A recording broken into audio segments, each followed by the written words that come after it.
Well, hello viewers. This is the desktop review of the Sig Sauer 5.56 Patrol SWAT. We're going to go over this rifle from muzzle to buttstock, but first let's go ahead and safety check it. Make sure we are all good. So, magazine is empty, chamber is empty, so we are good to go. So a little bit about the Sig 5.56 Patrol SWAT. This is This is a derivative of the U.S. made, U.S. market copy of the Sig 550, 551, 552, and this is sort of the updated version. This is the final. This is actually the final version that they made of the Sig Sauer 5.56 series of rifles. So a little bit about the rifle, and we're going to go over it from muzzle to tip. It is a 16-inch barrel, and the rifle does come with a AR-style flash hider up front. Sort of a pencil profile barrel on here. I believe it is a 129. In 1 second, let me see if I can get that visual. The barrel's marked 5.56 millimeter NATO, 1-7 twist. Sorry, 1-7. So it's a 1-7 twist barrel. This one has the short length gas operating system. So the recoil system and all that is up here in the front of the gun, and it does have an adjustable gas system on here, which is kind of cool. So you can either do it with your fingers or you can do it with a bullet if it's tight.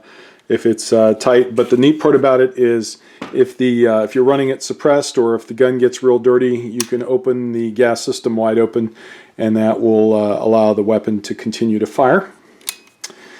Down here, this little ring here, you can buy an accessory. This is where the original bayonet lug would have gone. Obviously it doesn't fit on this particular gun because the barrel length is too long for a bayonet to fit, but if you wanted one, you could put one on there. As it is right now, the rail system goes in there. Now, this particular gun was available in two different versions. You had this is called the Patrol model, and you had the SWAT and the Classic. The difference is the Classic just had a set of plastic handguards on there, and the SWAT version has this quad rail on the front. I'll go ahead and pull that off for you so you can see. It's pretty nice. It has a 1913 pick rail at the 9 o'clock, the 3 o'clock, and the 6 o'clock position, and then it has sort of a pseudo monolithic rail. It's not monolithic because there is a join right there, but it has a full length Picatinny rail across the top of the rifle, and that works out pretty nice when it comes to mounting any type of optic or whatever you want. We'll show you that in just a second here. Couple other kind of neat things about this rifle.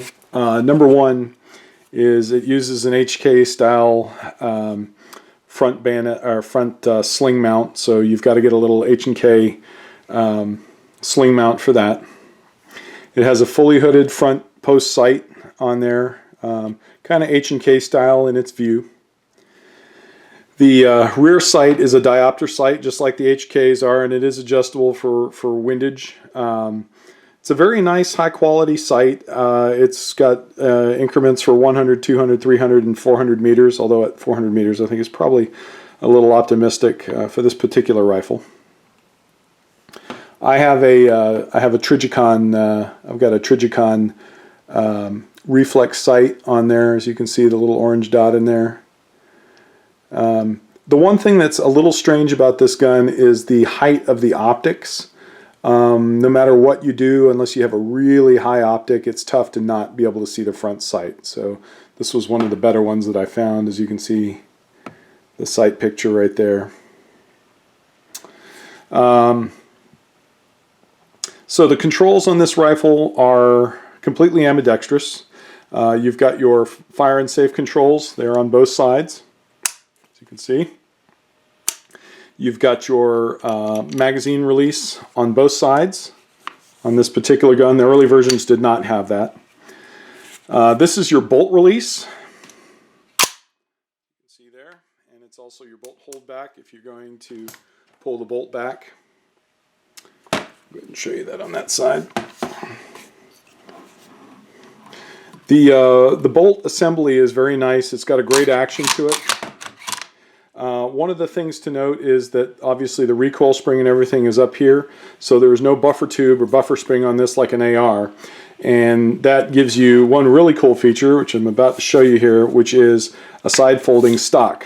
On this rifle, you can fold the stock over, and as you can see, this little detent, there's a little detent right there on the rail system, that comes over and locks up nice and tight. I will tell you, if you plan on let's say SBRing this rifle, imagine you could have a muzzle device right there.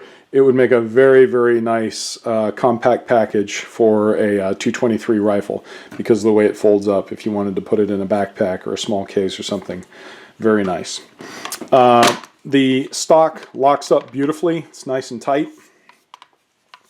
This is the Swiss style. This is the Swiss style stock. It is non-adjustable, but the lockup on it is very solid, and it has a very nice feel to it. It has a rubberized butt pad on it. Your rear swing swivel, your rear sling mount is right here. It's also uses an HK style clip. The one kind of neat thing about it is ambidextrous. You can mount it. You can undo that screw and mount it either left side or right side, depending on how you want it. Or you can mount it through that hole right there on the buttstock. A couple of modifications that I've made to this gun. The first is I've got the Hogue grip on there. I put the Hogue on there just because the original plastic handguard that comes with it's a little bit of a goofy angle and it's short. It's the original Sig style. It's the original Sig style one, and I liked the hand feel of this particular one more than the standard one that came with it. The other thing I did is I did put a Sig Tac front hand grip on there. As far as magazines are concerned, this gun takes AR style Stanags. The ones that I have found, it does come with a steel magazine. Magpul Gen 2 though, I like. Fits beautifully, locks in rock solid, and functionally great. Overall, this is a very, very nice shooting gun. Very low felt recoil, very accurate, and I've had no performance issues whatsoever with the gun. Couple of things I will caution you on is that while it is very high quality, the gun is very high quality, it is not mil-spec. So there's a few little things about it that will probably annoy you if you're really rough on your gear. You're going to be disappointed. And I'll give you an example. The lockup lug on the buttstock right here is just a little plastic tab. And if you're really rough with it, where it links up to this metal locking lug right here, if you jam it on there real tight and then yank on it, you can pull it out and it'll be stuck on there and this will be loose. It's little stuff like that you know, it's not a Navy SEAL gun. It's a civilian version, civilian sporting arms of a, you know, version of a SIG. Couple of other things is, as you shoot this gun, the ejecting brass strikes this area right here very badly, and it will scar it very, very badly. I had some tape on here that has protected this particular one, but be aware of that. You'll best cure for it, and there's actually a video on YouTube, is a piece of Velcro tape there, melt it down so it's nice and hard, and the brass will ding off it and it will not scar the finish. One other thing to note is the fit and finish between the upper and lower receivers. This particular gun, if you can hear that, there's a little bit of play there. It's a very accurate gun, and the play doesn't really bug me all that much, but I have seen some of these where the fit and finish between the upper and lower receiver is really bad, and you just have a huge amount of wobble. This one here is a very slight amount of wobble, but it's still there, and this is one of the better ones. So be aware of that. There are a couple different ways that you can tighten that up in order to make the top and the bottom fit better. One other unique thing about this gun is that the upper receiver is the serial part. The lower receiver is not. So if you are planning on SBRing the gun, which is cool, you have to, you're going to be registering the upper. And so if you are planning on SBRing the gun, a couple of things I would probably recommend. They do make this rifle in a pistol version. It's essentially the exact same upper, except it's got a factory 10.5 inch, I believe it's 10.5 inch barrel. If you are a real stickler about it, I would probably get that one and then replace the lower, or replace, actually you wouldn't even need to replace the lower, but just put, add a buttstock to it. And then you don't, you have to go through the process of cutting down the barrel. The biggest reason is because if you look right here, the barrel is flared right there. And so on the factory short version, that flare is about right here. And then of course there's the muzzle brake on there. So if you ever want it to really look proper, do that. Otherwise, you're going to have to obviously cut the barrel, have it threaded and crowned, and then put a muzzle device on there. It'll still look fine. It's only to the properly nerdy that will ever have a problem with that. But I am properly nerdy, so that would probably bother me. So this one's going to stay a 16-inch gun.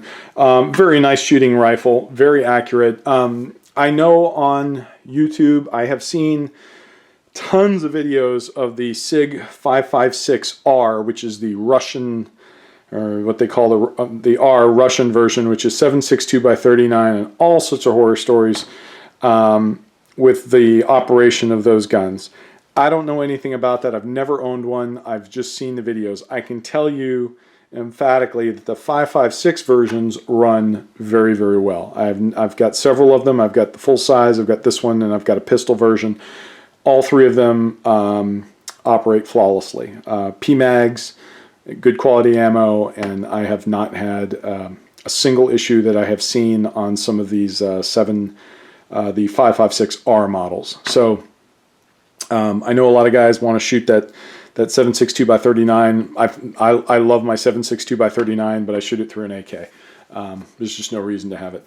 The one other thing about these is you'll oftentimes hear they talk about the marriage between an AR and an AK, and it is true to some extent. This is an AK-ish firing assembly, but it is very, very loosely designed on it. If you compare an AK to this, it's other than it's sort of its overall layout. That's the only components that it really similarities between the two. The lower is very AR. If you open up the lower, it shares a lot of components with the AR. The one thing I will tell you that's a little different on these is the trigger.